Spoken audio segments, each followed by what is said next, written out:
Celtics opening night offensive execution, mwah, chef's kiss. Defensive execution, gorgeous. A closer look at the dominance of opening night right now on the Locked On Celtics podcast.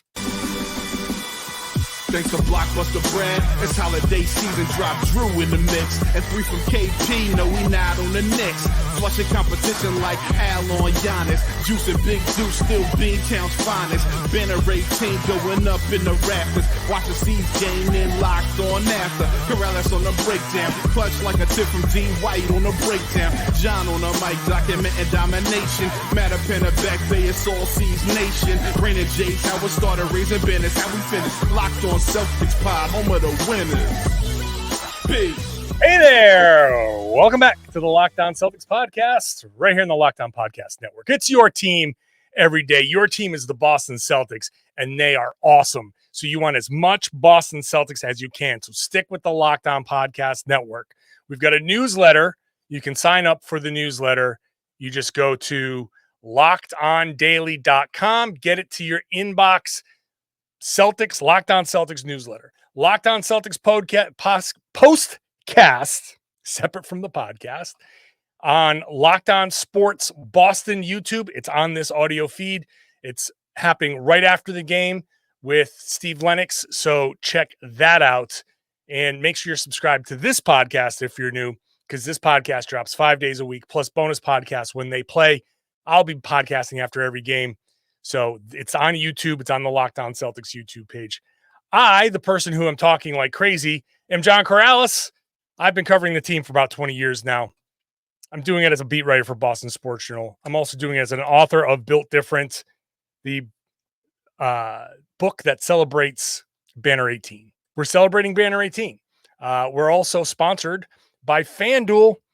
Place your first $5 bet on FanDuel. You get $200 in bonus bets guaranteed. Visit FanDuel.com to get started. Celtics were dominant, and Tom Westerholm is dominant. Tom is, and he's also muted. That was my fault. The Celtics were dominant, perhaps? Dominant Westerholm. That's your new nickname. Okay. I'm still going on the old Comedy Bang Bang theme. Yeah. Do you ever watch Comedy Bang Bang? I've never seen Comedy Bang Bang, no. Oh, my God. That's your it's I don't understand how you haven't. It's hilarious. But the premise is why I have no sense of humor is because you are honestly the most humorless person. I just say, hey, get a freaking sense of humor. More and more people are saying it. Comedy Bang Bang at the beginning of the show. I mean, with the name Comedy Bang Bang, you know it's just an irreverent, goofy type of thing.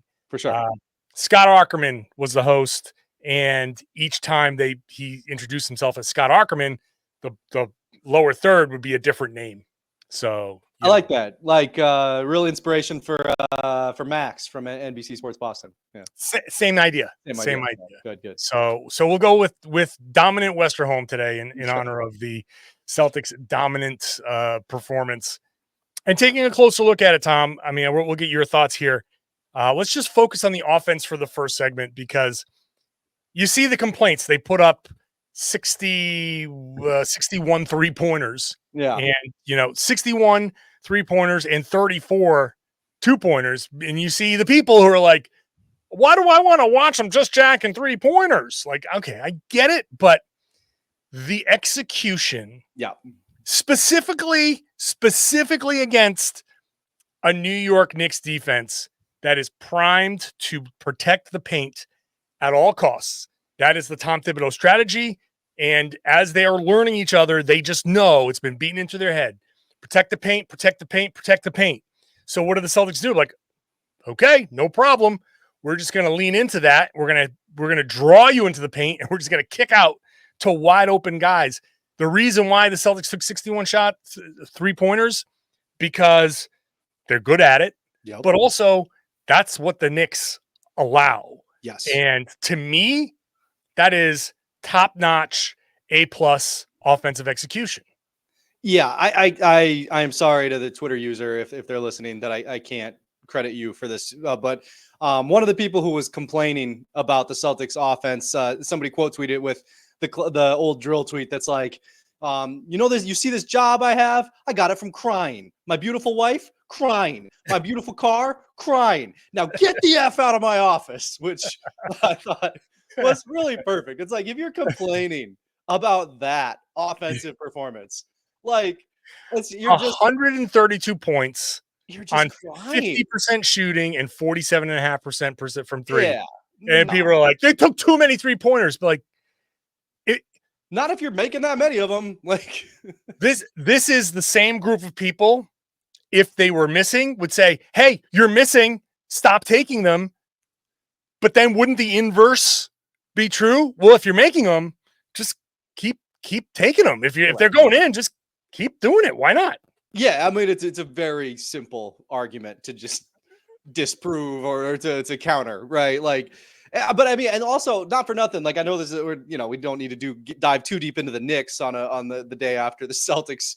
No, let's do it because they'll be trashing the Knicks. So. But like, I mean, realistically, it's like this is the big concern with the Knicks, right? I mean, apart from Mikal Bridges' shooting form, the other big concern is like they have two guys at the point of attack who are very attackable in the pick and roll, and that's a death sentence against the Celtics. Like it's funny because they kind of built this team similarly to the Celtics, right? Where you got all these two-way wings and you got a 3-point shooting center. But the thing that you don't have is like the Celtics guards who cannot really be attacked at the point of attack. Like they're very vulnerable there. And I don't see a way that goes well against a team like the Celtics, like who even if, I mean, first of all, the roster is built to attack that. Second of all, they have a whole season behind them of experience in doing that. Like they just did the thing that they do, which is beat a guy, like pass, open three, bang. Like it's not a complicated formula, and it's made the offensive execution is made a lot easier when Jayson Tatum looked as good as Jayson Tatum did yesterday. I mean, you cannot, first of all, like set aside the scoring, right? When you can't double team him, like if you can't double team him, like because you just pass right out of it and it'll just turn into a 3-pointer. At that point, this equation becomes very, very difficult to solve for anybody, but especially for a team that's that vulnerable at that initial point of attack. Yeah, you think about what Tatum faced in the playoffs, and the defense is, first of all, a bunch of good teams. And again, now the Knicks, I said it yesterday. Look, the Knicks did not look very good in this game. However, they have a long season, and 1,000%, yes. If the Celtics didn't look very good in this game, we'd be sitting here saying, not a big deal. It's a long season. So I will be fair and say the same of the Knicks. But the Knicks have a ton of work to do over this long season to figure out, like, they, from a New York perspective, should actually be thankful for the Celtics. Thibodeau should look at the film and be like, you gave me 3 months worth of stuff to work on, and I can kill my guys in practice. And this is so great to have as an aside, this is the most Joe Mazzulla pilled reaction to a Knicks loss that could possibly be. Like, oh, I love it. I love it. We got our butts kicked. This is the best thing that happens. Thank you. Send him like an edible arrangement. They're like, oh, who's in all this cantaloupe on a stick? Thibodeau. He loves the fact that he got his butt kicked. Yeah. So, but it's true. It's true. The man usually has a point. They needed to know. Like Karl Anthony Towns needed to see it. He needs to look at that film session and be like, wow, when I was in drop, they just shot it. And when I was up, they drove right past me. You're going to have to figure that out. So that part from the Knicks perspective is what they've got to go to. But the Celtics just knowing, like, okay, here's how it works. We've got a bunch of good guys on the floor, regardless of who's playing. That's the beauty of this Celtics team. Whatever combination was on the floor, minus the last 8.5 minutes where they just turned into a 3-point hunting team, which I talked about on last night's show, and Jaylen Brown talked about after the game. That was not good offensive execution. No. That can be excused. They were chasing the record. They kind of got out of there. And we were talking about that's what Joe Mazzulla loves. But didn't matter. Doesn't matter who's out there. Holiday, White, Pritchard, Hauser, Tatum, Brown. Pick your combination of these guys. They are all just programmed at this point. Oh, guy is up, I do this. Guy is back, I do this. Pick and roll, they run it this way. This is what I do. I'm looking for these guys. And one of the things that I noticed is how well the shooters on the other side of the floor always moved into space. Yeah. There's action on the right side. All of a sudden, you look at the left side of the floor, and there they go. They're just waiting. Like when Tatum threw that lefty hook pass across court, it's where exactly the guy was supposed to be. Caught it right in the shooting pocket for the shot. If they drive, the cut is coming from the right angle. It's just the cohesiveness was absolutely on display. The Knicks never had a chance because the Knicks are figuring themselves out, and the Celtics have figured themselves out a long time ago. Yep. And the same thing applies on defense, which we'll talk about when we come back. Today's show is brought to you by Game Time. Game Time is a great place to go for your last-minute tickets, any tickets that you want, really. I've used the Game Time app to buy Red Sox tickets, but you can buy tickets to a concert that you didn't realize was coming to town, a comedy show. You could just be on a Saturday night scrolling through the Game Time app, just plug in your city, your general area, and be like, oh, this looks good. What Game Time's going to do, it's going to curate your tickets and give with Game Time picks. It's going to filter out all the fluff. It's going to make sure you get only the great deals on great seats. So you don't have to go scrolling forever. This is a very quick process. They give you the best deals. They give you the panoramic view from your seat. They give you the lowest price guarantee. So, even if you were to go looking and find out those tickets for somewhere else for less, you'll get 110% of the difference credited to your account. So this entire thing is easier. And when you toggle on the all-in pricing feature, you get the final price, no surprise fees at checkout. That means all of the guesswork is taken out of it for you. When you use Game Time and the Game Time Picks feature, download the Game Time app, create an account, use the code LOCKEDONNBA for $20 off your first purchase. Terms apply. Again, create an account and redeem the code LOCKEDONNBA for $20 off.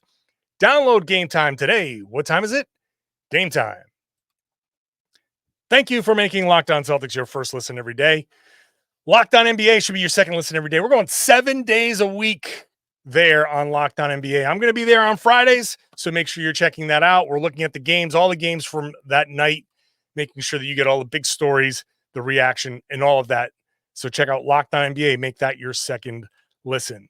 The Celtics defensively, kind of the opposite of what the Knicks were doing, where the Knicks were consistently throwing two guys at the ball.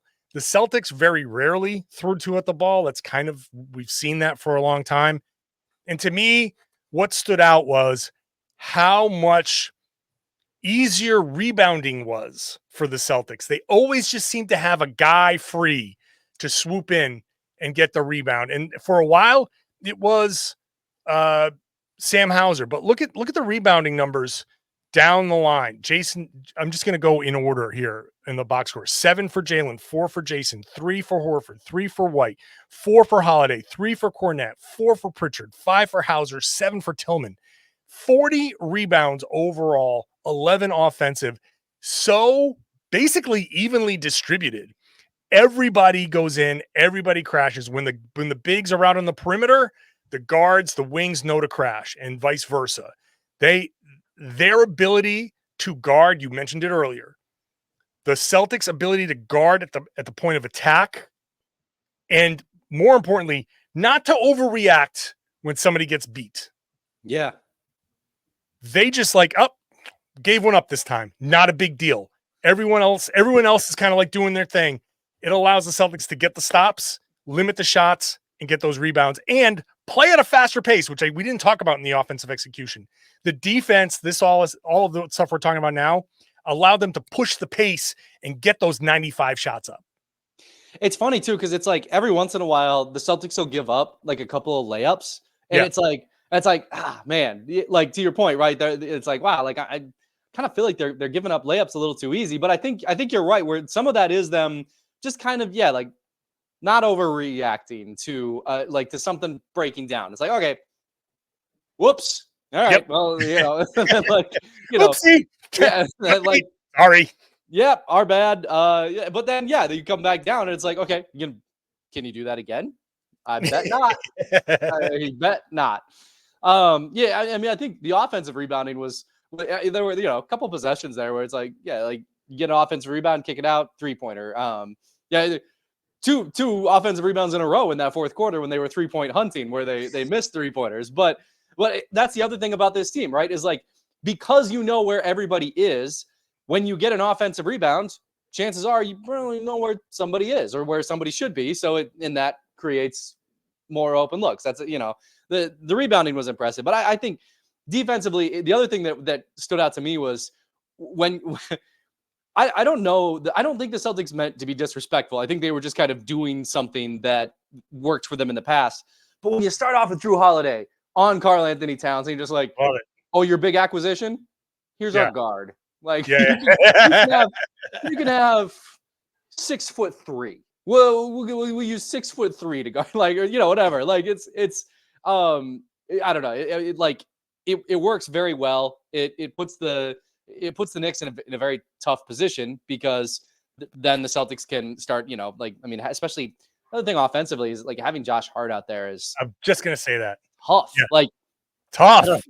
Like, because when the Celtics can just park, Al Horford on him and have Drew Holiday on Towns, I mean, that's, I don't know. Like, what are you going to create that's easy?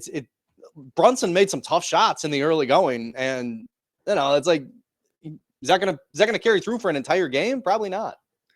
It's so funny to watch when they were in rotation, and then somebody turns around and sees Josh Hart with the ball behind the 3-point line, and they start to run out, and then they just stop. Yep. For a team that is aggressive in taking away other teams' 3-pointers, and this was a classic. Like, the Celtics had no issue giving up the 2-pointers. The Knicks made 43 shots. The Celtics made 48. There's a 5-shot difference. The Knicks made 12 free throws to Boston's 7. So the Celtics even lost that battle by 5. Yeah. If I were just to tell you the Celtics made 5 more shots, but they got 5 fewer free throws, like, the initial response would be probably like, oh, Celtics won by 5, 6, maybe? Like, did they? No, like, they were up by 35 and they won by 23. Yeah. Because they only gave up a majority, like, 2-pointers. They obviously drilled them by a million in 3-pointers, and they just didn't give up the second chances. And when you have, like you mentioned, Josh Hart, it allows whoever's on him to be like, and roam. How many steals came off of that? How many times did somebody from the Knicks try to, just reverse the ball and kick it out to the wing, and there's Drew Holiday, just active hands jumping up into the passing lane, boom, breakaway layup. Yep. These types of plays, again, knowing your personnel, knowing the matchup. This is the defensive difference between the Knicks and the Celtics. The Knicks are always going to go, whenever the ball gets close to the rim, they're just going to swarm the ball. They don't care who has it. They don't care what they're just going to try to rely on their teammates to rotate, and they're just going to be constant motion, which is an exhausting way to play defense. But the other, that's one of two major differences between the two defensive schemes, though, because the other one is it's just so devastatingly simple for the Celtics and against everybody else, which is just switch. They can just switch anytime they need to. It doesn't matter. 1 through 5, like, any of those guys can guard, and especially on the Knicks, any of those guards, and any of those guys can guard any of those guys. It doesn't matter. And that to me is honestly one of the most underrated cheat codes of this Celtics era. Is just, man. Like, I mean, Isaiah Thomas was a lot of fun to watch, but he wouldn't thrive in this, right? Like, it's like, this is a team that you can switch anybody onto anybody, and it just, at very least, it's going to be competitive. Like, I mean, if you switch Joel Embiid or, Nikola Jokic and they get one of the guards, they're probably going to score. Sure. But those guys are so competitive on the defensive end, and that just matters so much. I really don't think, I think there's a lot of talk about the 3-pointers and the offense and, the number one offense and all that. And I think just as big is the fact that up and down the lineup, you can't target anybody. You can't, create real mismatches very often. It just doesn't exist on this team. Everybody's just so rock solid. And that just makes that elevates your whole team so much. I'm going to wrap this part up by saying, like, I don't know if people saw the NBA documentary. Was it Raising 18, whatever? Raising 18, yeah. I was in, I think, episode 2 or 3 talking about that offense to defense flow. And I'm going to repeat what I said here.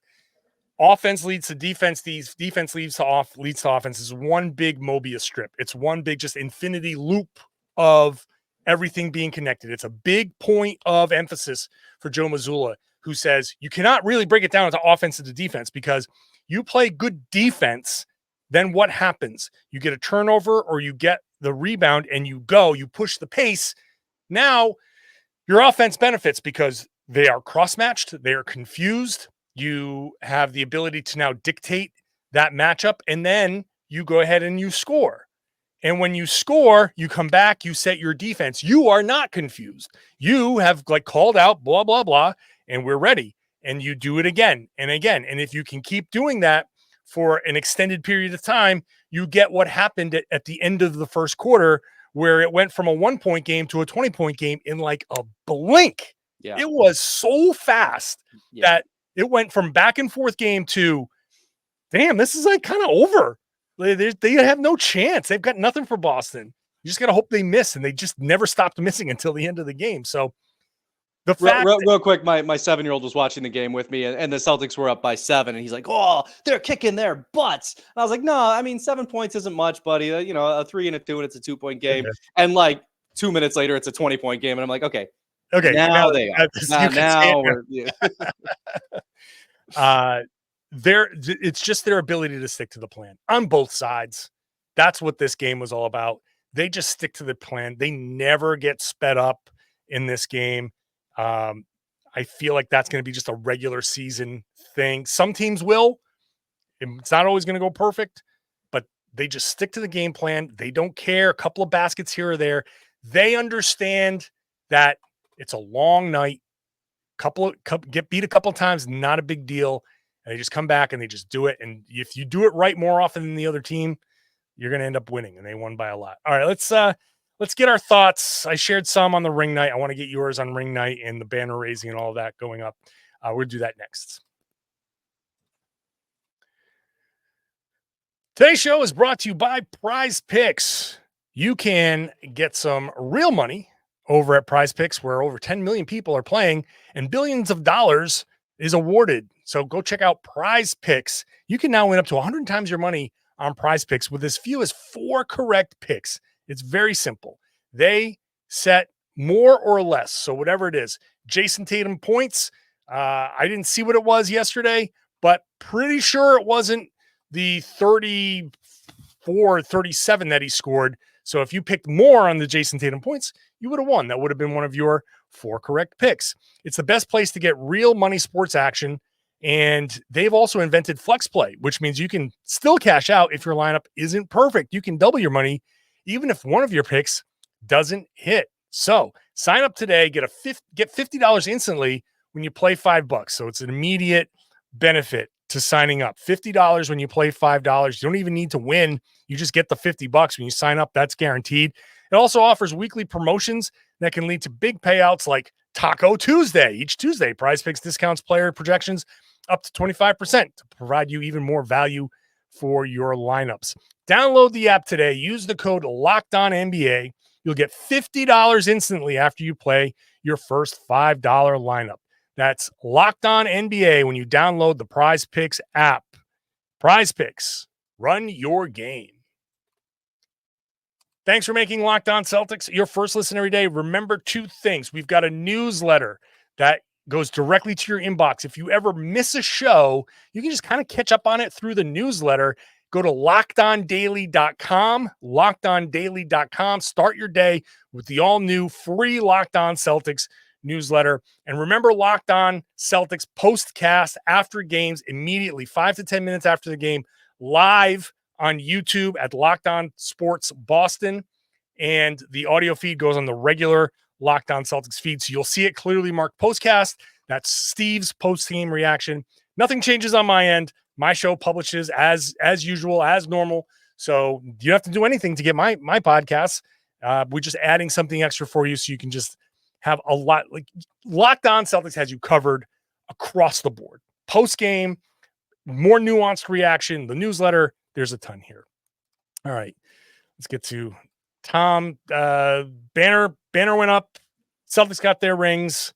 I can't shake the sight of the wrinkled banner. I just can't. I cannot shake it. It was in that box. Lord knows how long it was in that box. I don't think anybody took it out. I think they were afraid to take it out. I think somebody should have looked at it first. Whatever it was, I hope they take it down, steam it clean, steam it like nice and fresh, and wherever they reposition it, it's just going to be there. But that was so unfortunately I'm like, oh man, this is kind of like, there's an awesome photo of those guys with the banner above, and I'm like, that's kind of ruined. They kind of takes away from. Not for Joe Mazzulla. It's not. Joe. No, that was the best part of his night. Yeah. Yeah. Am I being a jerk by like having that reaction? Oh, I mean, it was hard not to notice. Like, and it's funny. It's like walking into a job interview with a completely wrinkled shirt. People will be like, okay, that was great. You aced the interview. You're going to get the job, but can you iron your shirt next time for day one? Yeah. No, I think that's a perfectly fair thing for a job interviewer to, and hey, that's a fair thing. You still won the championship. You still get it. Not taking anything away from you. You're awesome. Come down real quick and somebody get it back up there. Yeah, exactly. It'll be all right. No, I mean, that was funny. I thought, I thought it was funny after all of Tatum's speeches and like his moments, like being like mocked for being corny, him just being like, let's do it again. I was like, that was tough. That was pretty cool. I mean, it could come back to bite you a little bit, I guess. Maybe totally. Like you're putting yourself out there, but I mean, that was the exact phrase that moment called for. But he was saying what he said. Yeah. He was saying it. He paused, and in my head, I was like, "Let's do it again." Like in my head, I'm like, "That's the phrase," and he said it. I'm like, "Nailed it." Yeah, that was the exact phrase for that exact moment. I think somebody in the crowd yelled it, and he said it. But whatever it was, that was the exact. Those were "Let's do it again." Perfection. Yeah. That's good. That's going to be on a T-shirt. That's going to be like that. That's now. I mean, if they do it again, that sentence goes down in like Celtics lore, right? Like that's like the perfect inverse of "I'll stay if you have me." Yeah. Oh, wow! What a pull! What a pull! That is. I mean, I really should end the podcast there, but I want to keep talking.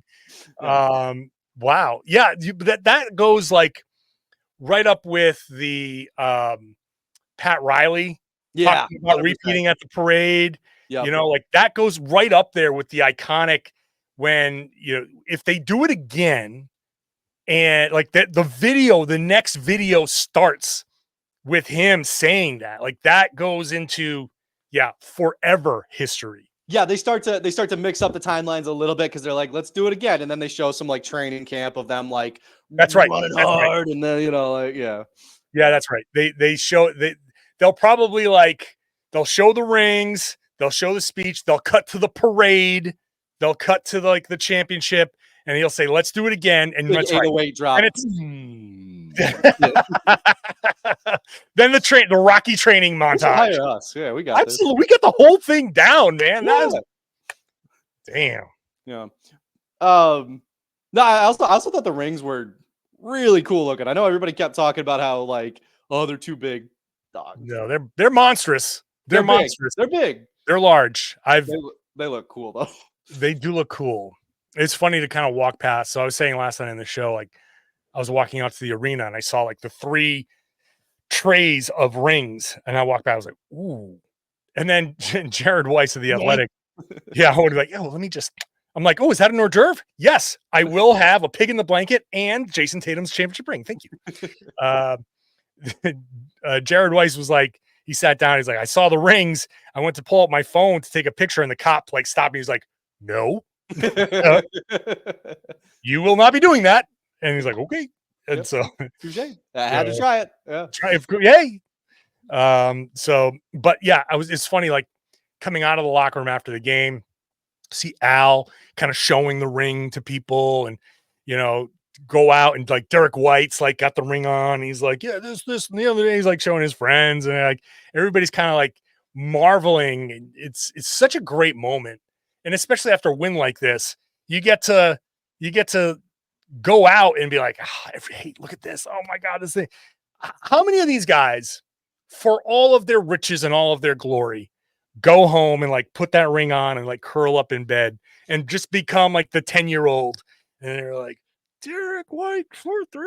Oh, Derek White wins. Like I would. It doesn't matter. I would do that today. And I'm 51. Yeah.